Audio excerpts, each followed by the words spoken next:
My interview speech would be with Chef Matsutani, Tiffany Matsutani. And currently she's my Culinary 120 instructor, which is the fundamentals of cookery.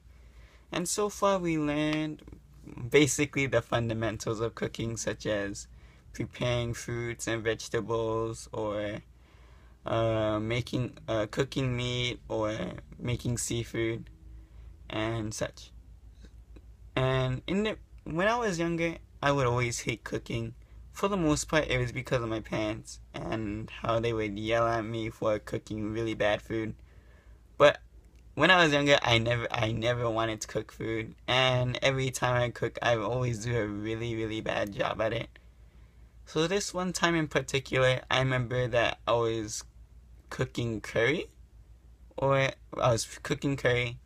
and since I didn't really want to do it, I kind of just left it on the stove for 2 hours. But it was also because I kind of forgot about it because I was playing video games at the time. And when my parents came home, they saw that my curry was still cooking for around 2 hours.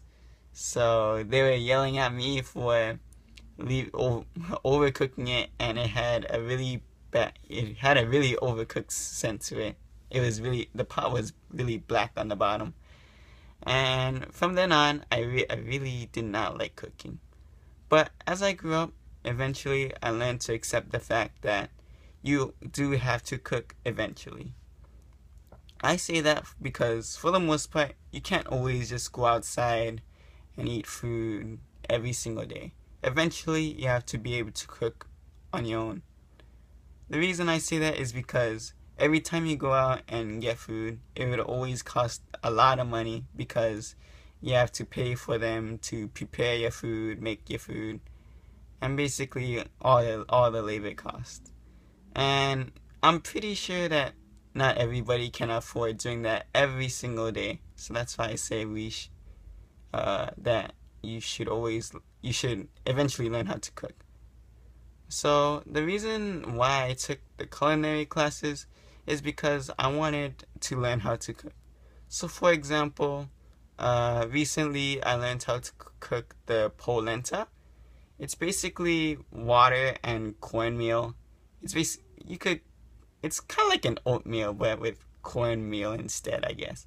So you're supposed to like boil water and add cornmeal to it so that you get some flavor, and then you're supposed to just keep stirring it over and over for like 20 to 30 minutes. It's a really simple recipe, and you should keep stirring it until the cornmeal looks creamy.